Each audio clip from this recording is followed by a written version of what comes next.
Wow ya, menjual rumah karena hal mistis. Sementara kalau kita mau beli rumah, tapi belum kekumpul duitnya ya. Ya betul sekali. Iya, Masih iya. nungguin KPR. Gak usah kalau nungguin KPR. DP aja buat KPR susah banget nih Waduh, kayaknya. curhat banget mbaknya. Tapi ya, pemirsa Insert dan juga untuk keluarga Anang dan juga Ashanti. Kalau hal mistis, hal juga gaib seperti itu, makhluk gaib itu kurang menyeramkan kalau menurut aku. Ada yang lebih menyeramkan. Masa sih emang ada yang lebih seru daripada itu? Yang lebih serem adalah ditinggal ketika lagi sayang-sayangnya. Itu jauh lebih serem lagi iya loh. sih. Iya kan?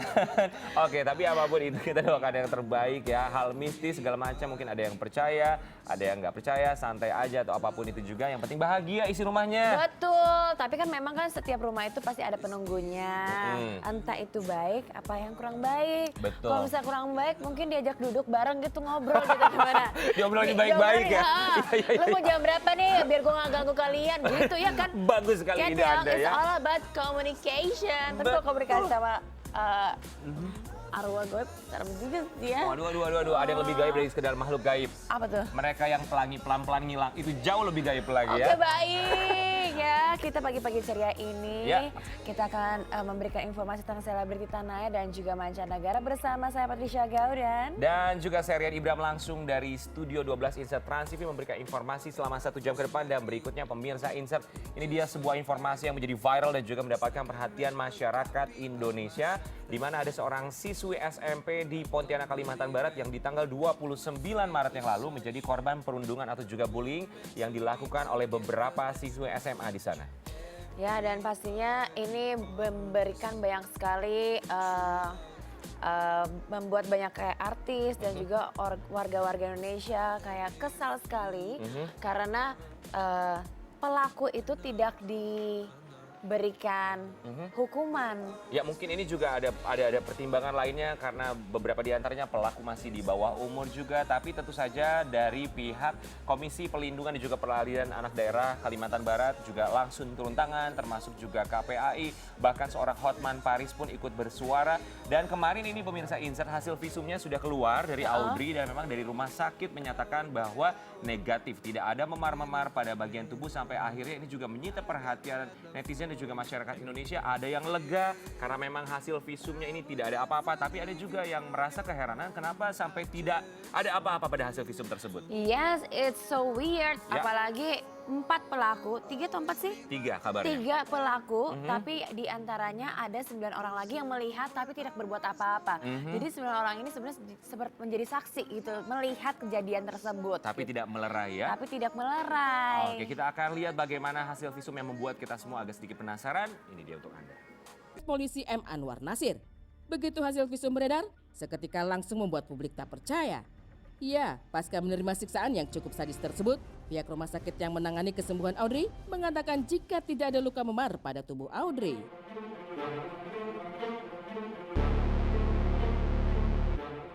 Tidak ada, ya hasil visum juga mengatakan bahwa tidak ada perlukaan sobek maupun memar. Itu hasil visum.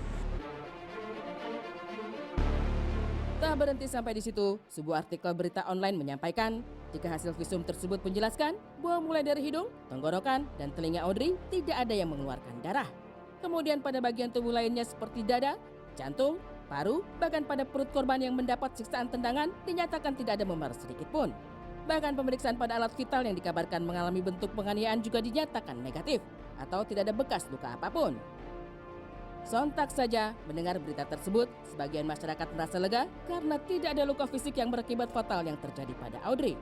Namun di sisi lain, sebagian orang justru tak percaya dan heran atas hasil pemeriksaan tersebut. Bagaimana bisa hal itu terjadi?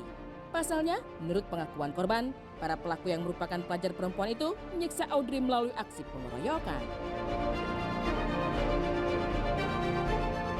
Tapi apapun hasil visumnya, tindakan bullying tetaplah tidak pantas untuk dilakukan. Atas aksi keji yang dialami oleh gadis Pontianak itu, jutaan orang di dunia mengecam aksi bullying yang termasuk keji tersebut. Salah satu pihak yang langsung angkat suara atas kejadian tersebut adalah Komisi Perlindungan Anak Indonesia atau KPAI.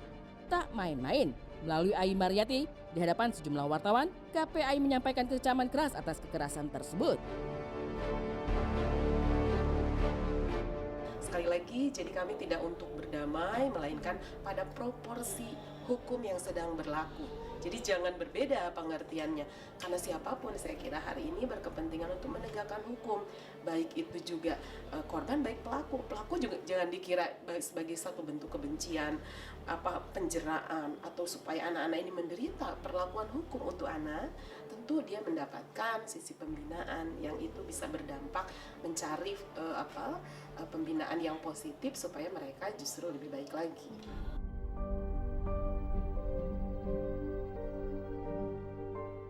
Tentu saja, sebagai lembaga yang bertugas untuk melindungi anak, kejadian ini tentu membuat KPAI kaget dan murka. Meski penganiayaan dilakukan oleh anak di bawah umur, namun pihak KPAI tak ingin memandang kasus ini sebelah mata. Proses hukum yang berlaku tetap dijalankan oleh mereka. Lantas seperti apakah proses hukum atas tindakan keji para pelaku yang masih di bawah umur tersebut?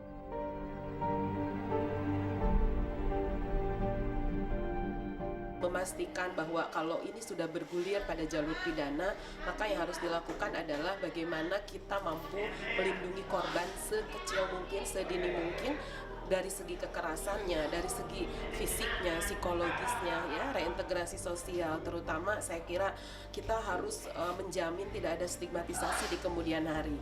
Yang kedua, tentu karena diduga anak-anak pelaku ini adalah usianya pun masih usia anak di bawah 18 tahun, ya, yang kita tahu usia SMA. Ini kan juga perlu penanganan yang berbeda, artinya kekhususan dalam memperlakukan bagaimana anak-anak masuk dalam jeratan anak berhadapan hukum. Already amazing, and I know you will be bright future. Already you are a precious person, and don't give up. Never give up. You know, your day will be coming very soon. Tak cuma pihak KPAI saja, sejumlah selebriti tanah air hingga mancanegara yang mendengar berita ini pun angkat suara untuk mengecam aksi bullying ini. Sebut saja seperti Ivan Seventeen. Kondisi yang dialami oleh Audrey membuat mantan vokalis band Seventeen ini tergerak untuk memberikan dukungan langsung dengan menemui gadis tersebut di Pontianak.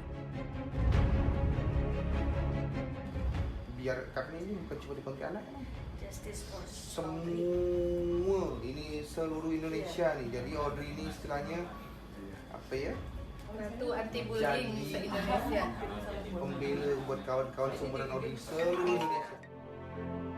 Selain Ivan, pengacara kondang tanah air, Hotman Paris Hutapea pun terlihat begitu emosi mendengar berita ini.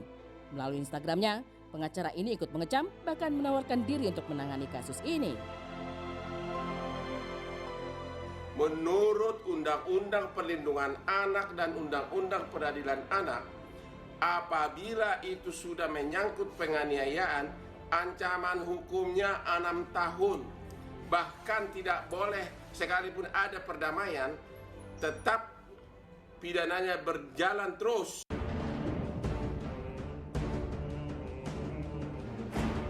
Selain itu, sejumlah nama-nama selebriti seperti Anggun, Arie Untung, Nikita Mirzani, Tatiana Safira, bahkan Presiden Republik Indonesia Joko Widodo turut serta memberikan komentar.